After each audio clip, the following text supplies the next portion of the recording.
Hi, I'm Nan Simonson. I am the author of Aging Powerfully, and I have a social media presence that emphasizes, that describes, and that backs up my beliefs as stated in the book that lifestyle as medicine and the precepts of that, the pillars of that, can help us age with power. I wrote the book 6 months, began it 6 months before turning 70 to celebrate 70 as being the beginning of another 1, 2, or 3 decades of life. And if done well, fun decades, vibrant decades, etc. I'm less than 2 months away from turning 74. And I still believe that lifestyle is medicine, and especially the pillars that include nutrition, which is, in my case, whole food plant-based and has been for 6 years, can really make a difference. So during one of my videos, apparently well, not apparently, clearly, I attracted the attention of another author because she connected with me and said, "Oh, well, I liked your video. Would you like to have a conversation about your video and what you talked about?" Well, that didn't work out time-wise and some things got in the way, but I then saw her book and I said, "Well, you have a book." Would you be interested in coming on my channel and talking about her book or your book? And she said yes. So here's this pretty face here, and I'll get to it eventually. And and this is her book. I made a copy of it because she is in the UK. You're going to know that immediately when you hear that charming accent. She is in the UK. I'm speaking to her. She's in England. I'm in Southern California. And this is the book. The Science of Healthy Aging, Unlocking the Secrets to Longevity, Vitality, and Disease Prevention. And the graphics here told me what I needed to know, that this is what appears to be, and I believe is, whole food plant-based and embraces the pillars of lifestyle medicine. Before I introduce Jane Turnell-Read, I'll describe to you what I mean by the pillars of lifestyle medicine. Nutrition, whole food plant-based or as close as we can get as possible. Movement, moving every day regularly because it's good for our heart, it's good for our body. It usually gets us outside and we're in nature, and that's great for us and the planet to experience and fall in love with it, and the microbiome. Movement is important, but also something that you can't measure as well, and that is connectiveness, being connected to others, others connected to us. We're tribal. We don't do well in isolation. Loneliness can kill us as fast as a disease that's based on a chronic disease that came about by all these other things not working. Loneliness can do that to us. And then there is stress management, the importance of finding ways to quiet our mind, quiet our body, quiet our system, like meditation, like mindfulness, and then sleep, prioritizing sleep, best 7 to 9 hours, but making sure that we're getting that in there. And then finally, remediating our use of or the effect of addictive substances in our life, be they pills, be they alcohol, be they foods. I had an eating disorder for decades and decades. I was addicted to food and found my way out of that as well. But that's not this conversation.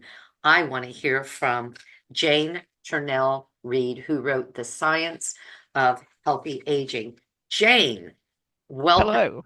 Welcome Thank to you. my panel. And I'm very, very interested in something that I read in the descriptive on Amazon. Her book is available on Amazon. My book is available on Amazon. And in that descriptive in Amazon, it wrote, or it said, and there was more to it, but I'm going to read this particular part because you'll know that she also has a bit of a past. I have a bit of a past with an eating disorder and some other stuff. She has a bit of a past. I'm now in my 70s. I'm fit, strong, and healthy. That didn't happen by accident. In my 20s, I drank heavily, a quarter of a bottle of whiskey a day. This woman knew how to party. And and smoked around 40 cigarettes a day. My diet consisted of toast, chocolate, and orange juice. I learned, and that's very British, isn't it? A bit, I learned bit by bit how to change that and become happier and healthier. So I'm going to turn this over to Jane and let her describe to you what she means by um, what she means by health as she sees it, but also what this book has to offer, why she wrote it, and maybe a bit of her past. Do you want to take it away? Go Thank ahead. you. I Yes. actually consider myself to be a late developer, because I was incredibly unfit as a child. I was the only person in my class at primary school who couldn't touch their toes. And all my friends thought I was joking. And I was going, no, I can't do it.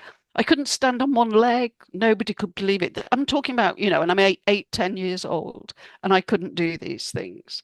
And, I developed eczema, I developed hay fever, I had all these health problems. In my 20s, I was drinking a quarter of a bottle of whiskey a day, and I wasn't partying. I actually had the bottle of whiskey by the side of my bed, and I would have, two double whiskies before I got out of bed and about four cigarettes in order to help me face the day. And I ended up very depressed and on antidepressants and tranquilizers and stuff like that. So it's been a long journey from there to where I am now. And I now consider that I'm fitter, healthier, stronger, happier than I've ever been.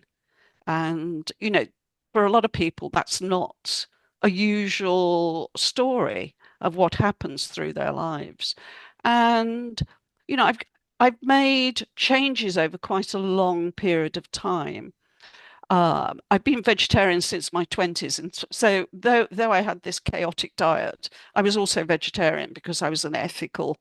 I did it for the animals. I didn't want to eat meat, didn't want to eat fish, and so on. Um, and but gradually I started to sort my life out. Actually went on a retreat for 7 days, and during that time, I really began to realize that what I was doing was slowly killing myself, because the amount of alcohol I was drinking, the amount of cigarettes I was smoking, that I was killing myself. Not quickly.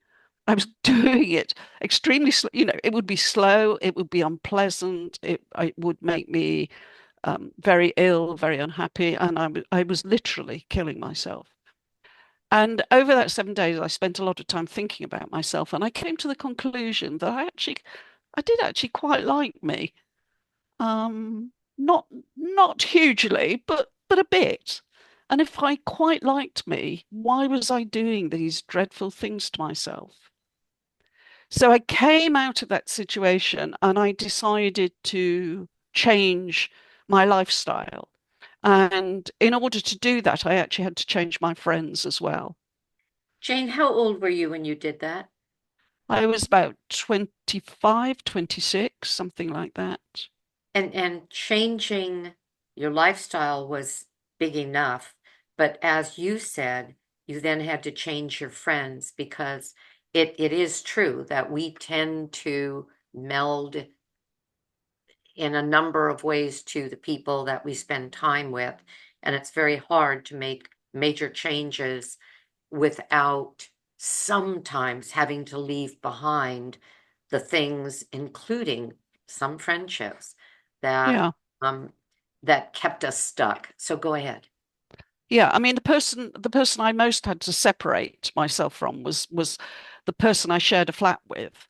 And she was the person I would drink with. I'd have all this alcohol in the morning, but then after work we'd go down to the pub fairly early, and her and I would drink whiskey all through the rest of the evening. So, I knew that I couldn't stay sharing a flat with her, an apartment, as you call it. Yeah. I like And flat. I like the way it sounds. and I couldn't do that. And I didn't have the willpower. I think it's a recognition of where I was. I didn't have the willpower to stay out of that temptation. So I moved. And then gradually I began to adopt slightly more healthy lifestyle. And then I met my husband, decided I wanted children, and I was still smoking actually at that stage. I'd got the alcohol under control, but I was still smoking. But I read somewhere, and I've never seen it anywhere else, so I don't actually know if it's true.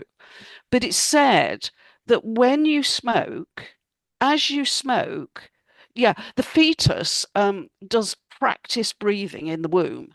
So it's not breathing in air, obviously, but in order to strengthen the diaphragm and everything else, it does this practice breathing. Hmm. And what this article said was that if you smoked, when you were smoking your cigarette, the fetus would stop the practice breathing. And I've never seen that anywhere else, but that had a huge, profound effect on me. And I thought, if I'm intending to get pregnant, I have to stop smoking. So that gave me a huge motivation to do that. So as I say, I don't know if it's true, but it's had a massive effect on me. Um, and so then I gradually started getting myself more and more. Um, Things started to improve gradually. I was very unhappy in my marriage, so I was eating loads of cookies and chocolate and all sorts of things. Or I was still vegetarian, but I was eating, rubbish vegetarian food, a lot of sweet stuff. And eventually I split up with my husband in my early 40s. And then when I was about 45, I met my current husband. Well, my current partner. We've never actually managed to get married. We've been together for 30 years now. And he was a triathlete. And I was like, oh, why would you want to do all that, putting yourself through all that stuff? And I couldn't really even ride a bike. And so he put me on the back of a tandem, which I was terrified, absolutely terrified. And at the end of that, he said to me, he said, you were really good. He said, you didn't move. He said, most people fidget on the back of, when they first go on the back of a tandem. I said, I was so terrified. I just was rigid with fear. That's why I didn't move. And and so then I started to learn to ride a bike, and I did some long distance bike rides. So I rode from Seattle to Gloucester, is it just north of Boston? In 2004, I did St. Petersburg to Istanbul on my bike. So I did quite a lot of biking. And then a young friend of mine said to me, Jane, you've got to go to the gym. And I said, oh no, I just turned 60. I'm like, no, no, too old to go to the gym. She said, you'd love it. No, I wouldn't. And I'm too old. Anyway, eventually, she kept on nagging me. And so I said, oh, okay, I'll go. And I went and I did find that I actually loved it. And now I weight train regularly. And currently, before the end of the year, I'm hoping to deadlift 80 kilos, which must be about 180 pounds, I think, something like that. So you are in your 70s. You Yeah, said 76. Yeah, 76. All right, then you've got a few years on me. And you've been working out in the gym since 60, age 60.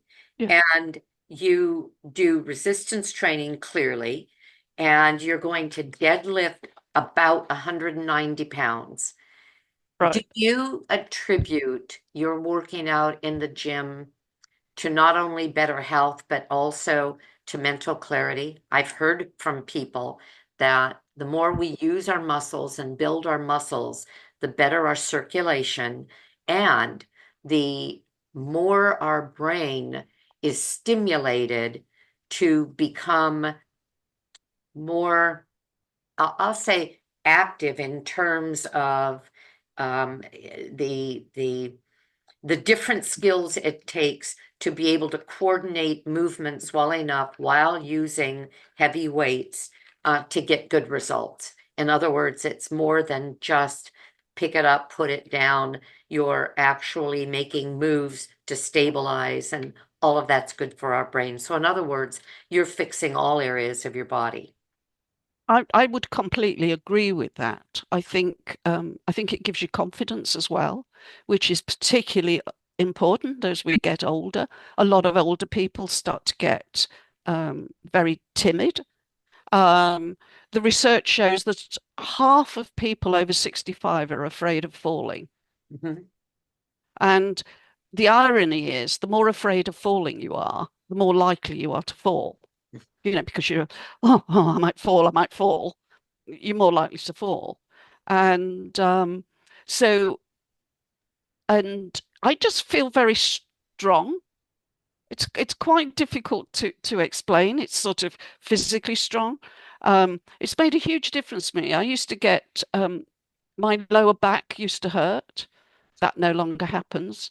If I was in a situation where I had to stand, after about 4 or 5 minutes, I'd have to find a wall to lean against or something like that to relieve the pain in my back. I don't have that at all now. I had, I used to get a sort of sciatic type pain that I'd never get that now. It makes a huge difference. And there's some research now, which is some really good research, which is showing that it helps weight lifting, resistance training, strength training, whatever you want to call it, is actually preventive for dementia. Yeah. So, which comes back to, I think, what you're saying. Um, so it's hugely, hugely beneficial. And actually, while you're lifting heavy weights, you actually can't think about anything else. So, you can't worry about your money, you can't worry about your relationships, you can't worry about politics, the state of the world, or anything because you need to be so focused. So how often do you go to the gym and what does it look like? Gosh, I'm feeling like, oh, I want to go all over the place. We are going to get to how and why you wrote your book and Yeah, the your most, well, your focal points of the yeah, book. But I'm yeah. fascinated by, Okay, so the the thing about weight training is you should weight train as hard in your 70s as you do in your 20s, right? You don't pull back on the effort. It's just that you won't be able to lift as much. So if I was lifting weights in my 20s, I would probably be able to lift 100 or 110 kilos. But because I'm in my 70s, I'm trying really hard and working really hard and training really hard, I can only lift, hopefully this year, 80 kilos. And what I see very often is older women, and it's often women, come together to the gym. That's fine. But they spend the whole time talking while they're working out, and they do this with weights. And they can talk and have a whole conversation and ask each other questions and stuff. And the weights they're lifting are really light. And so they're not actually getting any stronger. They might as well stay at home and lift a cup of tea or coffee up and down instead, because the weights are so light. So you really need to lift heavier weights. And then if you lift heavier weights, you start to see improvement. You start to feel stronger. You start to feel more confident. And then it becomes a really interesting thing. I mean, one of the things I'm very strong on is curiosity, and I'm now very curious about how much I can lift. I'm curious about how long I can live without needing to take any medication at all. I'm curious about how long I can stay strong, healthy, fit, happy. there is a woman online. As I'm talking to you, I'm looking for her. She Joan? There she, yes. There she is, Yeah, 77-year-old Joan MacDonald, yeah. until shocking transformation. This was a year ago. Her daughter was a weight trainer, and her daughter, and this has gone on for a while, and she's gotten stronger and stronger. And her daughter inspired her to take on weight training. And you can see the transformation. You can see her body change through the years. This has been years. I, since COVID, I have not been back to the gym. I work out in my garage. I do a sauna every day. I do resistance training. I cycle every morning. I was running and then I got a meniscus tear, and that's better now. Um, but I've watched her. I'm looking at, I wonder if I can, I don't know that I can show you this now. Um, what I was Yeah, I just, mean, she is very inspiring and she has a huge number of followers. I don't know if Yeah. you can Oh see yeah. those arms, but that's a Yeah. 77-year-old woman. Mm. So that's why I'm honing in on this rather than seeing it as just a brief subject, because this may be my inspiration to go back to that physical body of a gym rather than just be settled and quite pleased, actually, that at almost 74, I'm still working out what amounts to an hour and a half a day, hour in the morning, and then a half an hour walk every evening.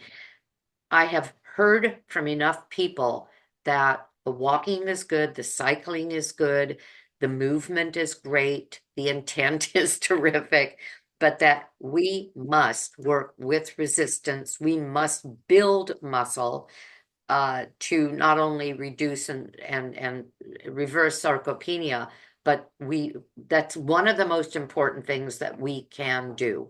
Any of you who know that I've been on Dr. Goldner's protocol, she talks about this all the time. She works out, heavy workouts all the time. And so this is, again, this is pulling me in. This is inspiring me quite a bit. So what does your schedule at the gym look like? And for anyone that wants to know who we were referring to, it's Joan MacDonald, McDonald, on YouTube. She came up immediately. And She's she's, on Instagram as well. is she okay? Yeah. Right. Yeah. And she's quite inspiring. And again, it was a little overwhelming to see what she could do. In one video I watched her change out weights on a bar, and she had a method of doing that she could handle, because how do you get a big weight onto a bar that's laying on the ground? And she shows you that. And that was enough to make me think, nope, I can't do that. I'm not that strong. So in other words, I've been looking for excuses. So you've Yeah, got yeah. riled up. Go ahead. Before I talk about what I do, if not everybody wants to go to the gym. Not everybody can afford to go to the gym. Not everybody has a gym near them. And if that's the situation people are in, I really recommend a website called hasfit.com, which is HASFIT. Hasfit. It stands for Heart and Soul Fitness. Hasfit.com. And they have, I think, like something like 1,000 workouts.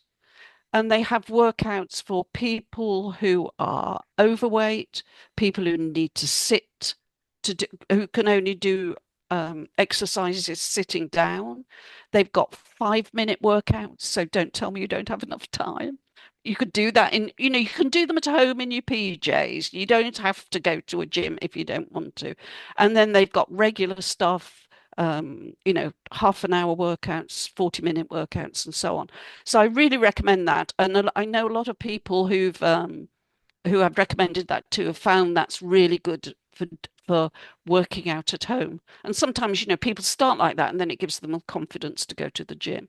So Yeah. it's HASFIT.com. .com. This is Yeah. great. Thank you. Yeah. I'm And assuming. they also, the couple who do it, they're not these immaculate, amazing, wonderfully toned, do you know what I mean? There's sometimes some of the stuff you see online. I mean, I don't know about you, but I look at it and think I just feel sort of like, oh, so inferior looking at how wonderful they are. And Well, like they're Avery in a Jones. studio overlooking the ocean and stuff like that. And it's like, oh, whereas this couple aren't. They are from the US. But I think, you could almost imagine them living next door to you and, saying hi to them over the fence and things. So it's great. So I go 3 times a week, Monday, Wednesday, Friday mornings. I do up to an hour, and I'm fortunate that I can afford to work with a personal trainer. So I work with a personal trainer 3 times a week. So I let him tell me what to do, which is really, really good. Um, but basically, a lot of the time, what you're trying to do is you're going to repeat something for say 8 times or 10 times or 12 times, and by the time you get to the eighth or the 10th or the 12th, by the time you get to that last one, it should be really tiring. It should be like, I can only just do this, right? If you feel, oh, I could do another 20, you need to put the weights up. It's not heavy enough for you. Yeah. This fellow, his name is Thomas Tadlock, there. Yeah. It's Dr. Goldner's husband. The well, gosh, see, now I'm going into, I could go on and on, but I won't. When they met, what he was doing was working with the stars. He was working in Hollywood to get people ripped, to get them fit, to raise their metabolism, but only with hypernourishment, hyperhydration, and then the use of omega-3 fatty acids. And because they were vegan, it was with flax and chia seeds or flax and chia oil. The only reason I brought him up was because you said it should be you should be, oh, my screen's freezing, that you should work, it shouldn't be easy at the end. The words he used, as soon as you said that, I thought of the word he used that I thought was intimidating, and yet that's inspiring. He says, you should do it to failure, meaning Yeah. do it to the point you cannot do it anymore. That's where you're getting the real benefit. Is that what you're saying? Yeah, exactly. And then you take a break, and that can be up to 2 minutes, occasionally 3 minutes, but somewhat, when you start less than that, probably. And then you do another set. Okay. Okay. Well, thank you for this. Thank you very much for this because, again, I've heard it. I've heard it's essential. Again, his wife, Brooke Goldner, who had the protocol that I am so taken by in terms of medical transformation, insists that every one of us should add to our health regimen, whatever it is, resistance training, Yeah. Yeah. training and build muscle and build strength because it makes a difference on so many levels. So, well, bravo. Totally agree. Thank you very much. Before we shift, have you said what you wanted to say about this? Is there some other thought you'd like to add to it? No, I mean, I'm obviously really enthusiastic about it. And Yeah. it isn't an option. It isn't optional. You need to do it, and see the benefit. Yeah. Just love it. Okay. Where are you in England?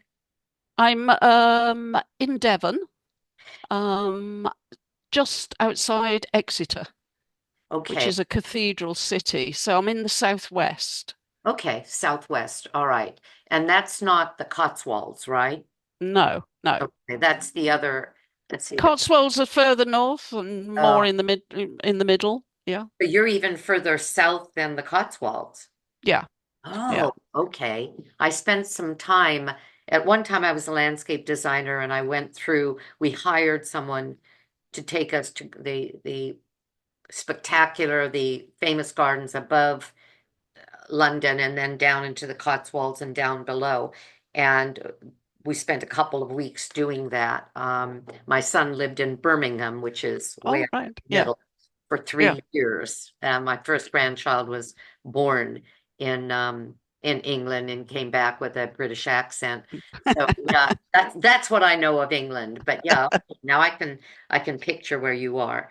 Okay, so talk about this. Where, I mean, how did this come about? When did it come about? What inspired you? And what are you telling us in the science of healthy aging? I really like your cover. I think it's beautiful. Great. I think I got fed up of having conversations with people who said to me, "You're so lucky to be fit and healthy."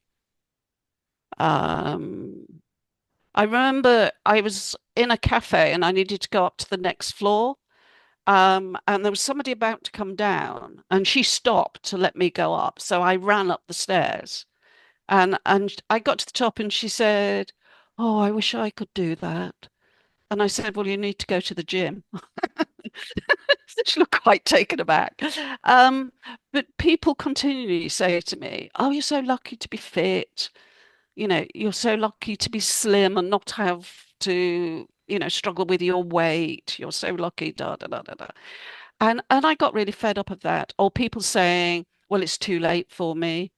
So one of the things I do in the book is I describe the actually totally depressing statistics we have. I mean, in the US, 80% of people over 65 have one or more chronic diseases, and 89% of people over 65 are taking medic medication, regularly every day. These are dreadful statistics, dreadful statistics. So I talk about all the depressing statistics, and then I go into some of the reasons people give for not being able to uh, be healthy. And the first one, of course, is it's too late. Um, I can't make changes. But and I quote various bits of research which show that actually even people in their 60s and 70s, if they make some lifestyle changes, so this is not pills, lifestyle changes, they can reduce their biological age, they can do all sorts of get all sorts of amazing benefits. Um, so it's too late. Another one is, well, what can you expect at my age? Of course I've got arthritis. Of course I get breathless when I walk up a hill. Of course da, da, da, da. And of course, then I talk about the blue zones as really good examples of how, there are people out there who are of a certain age and don't have all these problems. And then people say, well, it's your genes. You've obviously got good genes, they say to me. And the research categorically shows in all sorts of ways that as you get older, your genes have less and less effect. It's your lifestyle that has the effect. So I go through all that. I've missed one. I can't think what the other one is. Anyway, I look at all the I'd rather have a short and happy life. Yeah. Um, That one and makes I, me want to spit. Once I actually had somebody say, I would rather have my hip replaced than eat that food that will help, well, that you're telling me will help prevent the inflammation and therefore the potential of surgery. And they said, I'd rather have the surgery than eat that food or not have what I wanted yeah, yeah, after yeah, eating a patty melt. yeah. Well, I mean, again, I mean, I'm very research based in what I say. So, I mean, in the book, there's over 200 links to research. So if people want to read more about what I've said, they can go and there are the links there so that they can go and check whether I've actually said the right thing and explained it properly. Well, And let's back up keep that in mind where you are. Don't lose your place, but let's back up a little. If I read properly, if I noted properly, this was published this year, yes, 2024 in June. yes, So it's a brand yes, new book. Okay. yeah, And you why did you write it? How long did it take? What was some of that process? And then let's kind of jump back to what you're saying now about, and then there's the reasons, and then on and on. yeah. Yeah, okay. So, I mean, I've written other books. I've written books on weight loss and on the menopause, and I was thinking about healthy aging and thought, I think I've written quite a bit about healthy aging. Maybe I should do a book on healthy aging. So I went through blogs, newsletters, all the different stuff I'd written, and copied and pasted everything into a Word document, and ended up with 20,000 words. And I was like, oh wow, this is not quite a book, and it needs some, sort of organizing better. But I've got the beginnings of a book, and I really want to share because I know, and that it's not just about like stopping you needing a hip replacement. It's also about you end up happier. I Mhm. think it's impossible not to be happy if you're on, if you adopt these lifestyle changes. We know food and mood is really closely linked. So if you're eating food, if you're eating stuff with a lot of sugar in, high fat, etc., a lot of salt, all of that affects your mental health. We know that exercise affects your mental health quite profoundly. There's research which shows that if you take regular exercise, and this was done with aerobic exercise, so, Zumba classes, running, whatever, the sort of thing you like to do, that it's actually more effective than a lot of antidepressants for people who are depressed. It works better. So you're happier if you eat well, if you take exercise, volunteering, which is part of that community and connection, that's been shown. People who volunteer are happier. They are less sick. Even people who have chronic health problems, if they volunteer, they start to improve. It's not going to reverse the chronic disease, but they start to feel happier.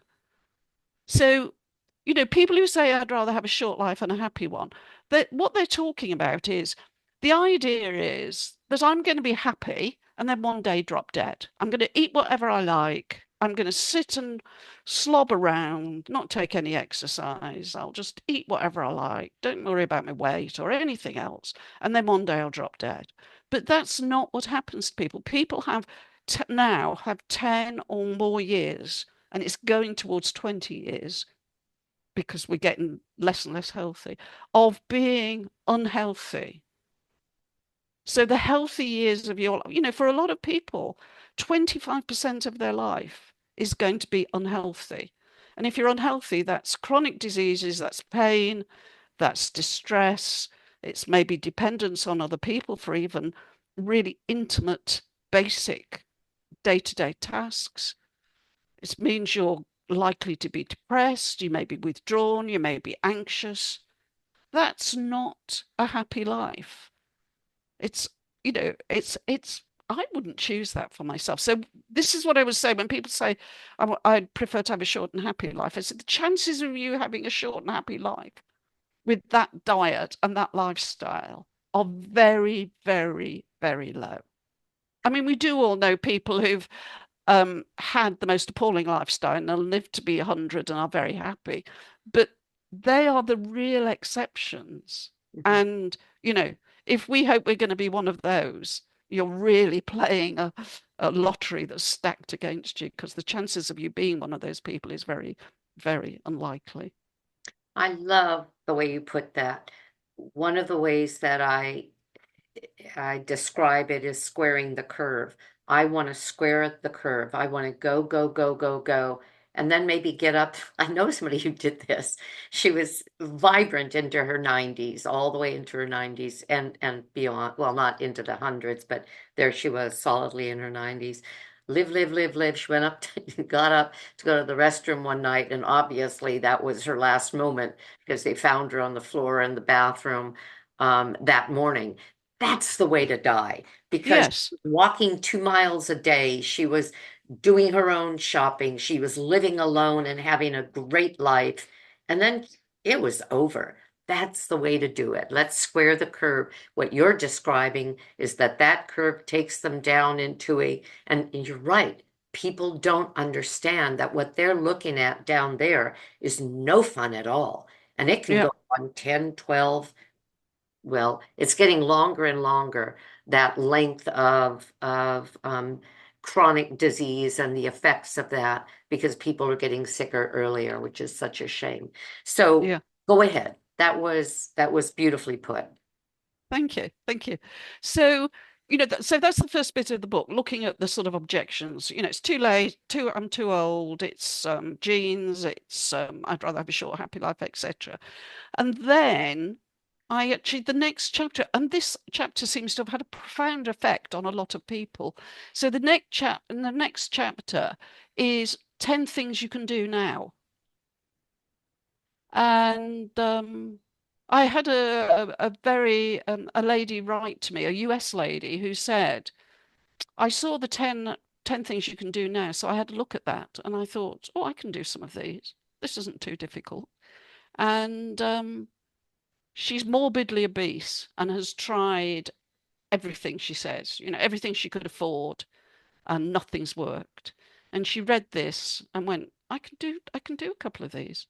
And I had an email from her recently saying, I've had a really difficult time, but I'm almost at the 2 month marker for consistency on my food and movement goals. Thank you so much.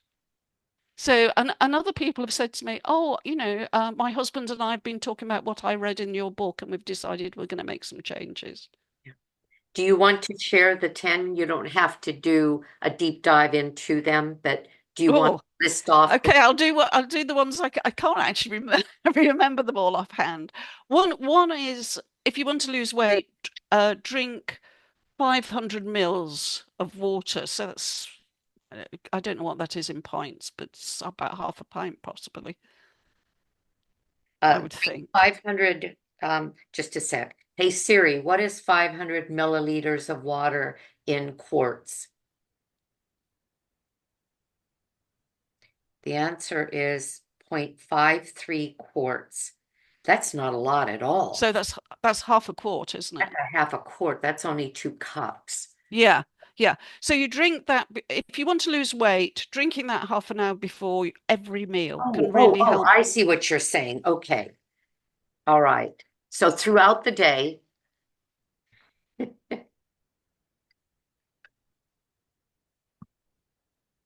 okay. Throughout the day, well, I interrupted you. So finish what you were saying because I jumped in there and Yeah, thinking so that it's we're it's looking for it's a total for the day. You no, actually it's divided this differently. it's half an hour before every meal. This is if you want to lose weight. Half an hour before every meal, drink half a quart of water, and that will help you to lose weight, Okay. right? What else have we got? Write a letter of gratitude. That people who write a letter of gratitude to somebody they've never thanked, and the research has been done, not a text, not a voicemail, writing a physical letter to somebody you've never thanked, sending that letter of gratitude to them, that people are actually happier 3 months later. So that's really something really easy people can do. Another one is, we're told we need to walk 10,000 steps a day. And for a lot of people, that can be really off-putting because it seems like too much. And they've got it in their mind, I can't do 10,000, so there's no point. But some research from Australia showed that if you do 3,800 steps a day, you reduce your risk of dementia by up to 25%. And Mm, 3,800 is really doable for most people, you know. So the idea that you've got to do 10,000 to get the benefit, I think it's definitely not true, but it's how people perceive it in their minds. So even doing less than that, and if people are really inactive, even 3,800 a day may be too much. But you start where you can and keep on building and building, aiming to get to that 3,800. Yeah. What else have we got? Eat a small handful of nuts every day. I like that one because that's a sort of that's always the advice to people. The first piece of advice I give to people, well, there's two bits of advice I give to people who want to eat more healthily. The first one is you probably need to drink more water. And the second one is eat a small handful of nuts every day. And people are always a bit taken aback because they're expecting me to say, well, you need to give up sugar and white flour and stop eating cookies or something, like deprivation, deprivation, deprivation. Whereas I like to start with add things in, the water and a small handful of nuts. If you have trouble sleeping, make the nuts pistachios because pistachios have more melatonin in them, preferably not salted, because that affects your blood pressure. Yeah. I just read that about pistachios.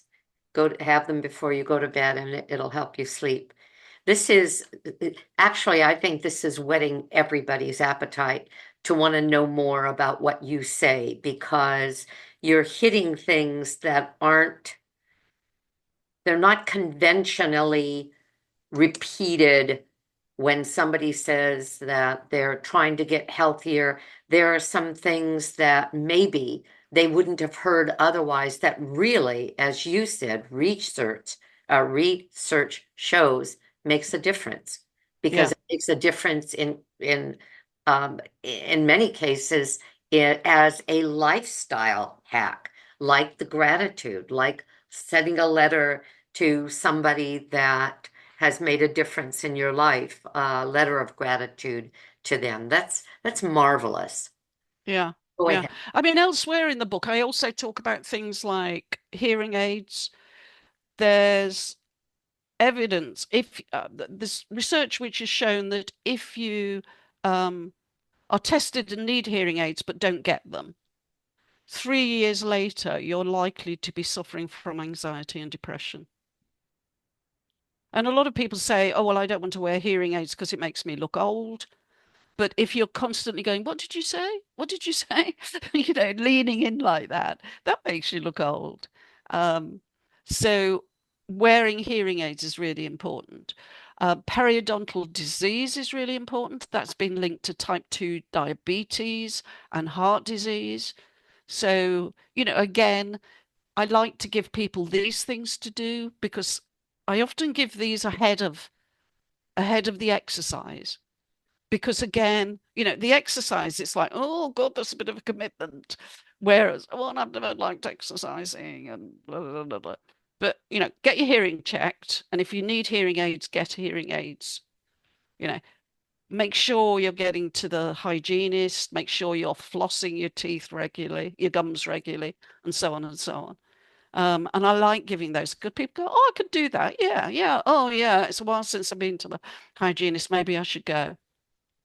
And it's also, there's some suggestion that periodontal diseases this are linked with dementia, but that hasn't been categorically proved yet. But that's the way that's going. So taking care of your gum health is really, really important. It's not just about, oh, it's a bit sore or my gums are bleeding. It's going to make you more likely to have type 2 diabetes and it's going to affect your heart and Hmm, possibly increase your chances of getting dementia. very interesting. Anything else? Um, I think I'm running out of ideas. I mean, read my book, Yeah, obviously. that's what I want to say. I want to say, consider this book. I'm going to read you a just a brief synopsis. Discover the power of lifestyle changes in this book. Say goodbye to chronic diseases. Hello to happier, healthier life. Restore your faith in yourself and your future. And it's science-based, effortless lifestyle changes. We've just heard of some that are minor tweaks that make a difference. Transformative advice. I'm already hearing it. um, 10 simple health improvements, 7 practical implementation tips, daily routine enhancements, myth busting evidence, Hope at Any Age, Groundbreaking Research, and Medical Safety Tips. You are truly, it's very clear, a researcher. You said you love to write books, and you obviously write from evidence, but also from your heart, because you're evaluating these things as Yeah. you compare the difference between the possibilities in your life and sometimes the restrictions in others' lives because of, well, what they believe to be so. This is a myth buster. Yeah, I think that's right. But it's not, I don't give people a plan. I don't say do this, then do this, then do this. I say these are all the little things you can do. So pick one. Yeah. Pick one you think you can do and start with that. Pick something in the exercise thing. Or pick some, maybe you decide, yeah, I'm going to aim for 3,800 steps a day. Or maybe you decide, okay, I'm going to have a look at the HouseFit website and do one of their 10-minute workouts. I'm going to do a 10-minute workout every day this week. And then maybe next week or the week after, I'll increase that to 15 minutes. So I give people lots of little bits because Well, otherwise it can seem just so overwhelming what you've got to do. But I it- don't like prescribing for people. I don't like setting out an absolute plan. Mhm. And people seem to respond really well to this idea. They can pick the bits they want. A lot of people have made that comment, that they really like this. How will people reach you if they have some questions or they have comments? I know that we will exchange information and I'll put it on the description. Um, uh, where do you prefer to be found? You I, mentioned I actually do Instagram. prefer email. Do you? Yes, And you're willing to share your email address, right? yes, yes. Wow. I Okay. can always Well, block people, I mean, okay. yeah. All right, well then I'll put that in the show notes. I'll put that in the description. I think we've covered a lot. Is there anything else that you want to add before we say goodbye to everybody? No, I think just what I would encourage people to adopt is a curious mindset. Be curious about how much you can improve your life. Hmm. This is not about fighting old age. I don't like that sort of, the idea that we're fighting to stay young and stuff. Oh, horrible. Be curious about, if you make these little lifestyle tweaks, what would your life be like?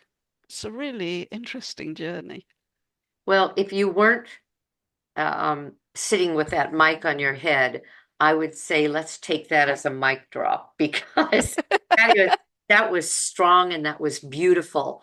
And I am enchanted by what you've done, by your past, by what you are now, by how it's inspired me to, I'll start with oh, I'm looking for what I wrote down, Haas Life. Has fit. CrossFit. I'll Yeah. start with that, but I'm pretty sure I'll go back to the gym because I want to be stronger. I want to not fear something falling that's too hard for me to lift. It actually happened recently. I just adopted a new kitten. She's 3 months old, and I have two 2-year-olds. And I went to buy kitty litter. They're indoor cats, and it was a 40-pound bag and I had to get somebody to pick it up. In my earlier years as a landscape designer, I could Yeah. have picked up a piece of flagstone that was 50 pounds, not maybe hoisted it up, but Yeah. Yeah. words I've lost strength. And it bothered me, but I brushed it off. I am done brushing. I will take up the gauntlet. So, okay, well, this has been just lovely. I encourage you all to use the information I'll put in the description to purchase the Science and health or the science of healthy aging. I saw that you have an audio book as Yes, well as your is this a soft cover or a hardcover? soft cover. Yeah. Okay, as well as a soft cover book. I encourage you to consider Aging Powerfully. I also have an audio book of that. The word powerfully is 10 lifestyle, it's an acronym. Oh, right. And yeah, Great. 10 lifestyle modalities that are pillars of lifestyle that can make a difference. Between these two books, you're going to age backwards. Think Yes. both of us feel, and I know I do, that I've aged backwards since going whole food plant-based, which I Mm. did 6 years ago, and Jane has been vegetarian for decades and decades. And Oh, when, and I became vegan in 2015, all right, so and that has made a huge that made another big step for me. Yeah, yes, in terms of health. and it's clear. I'll say based on this graphic as well, that she means whole food plant-based vegan as opposed to junk food vegan, fries Mm. and Cokes and Oreos. I know that she's looking at food as it relates to as close to nature as possible. So we're rocking it, Jane, aren't we? Yeah, we are indeed. We are All indeed. right. I'm going to put us back up there. And I want to, let's see if I can get us back up properly. Come on, hold on. Just a moment. Okay. And I want to thank you for joining us. Subscribe, share this, give us the thumbs up, buy Jane's book, ask her questions, connect with her on social media, and anything will be in the description.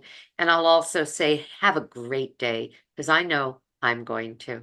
Bye bye.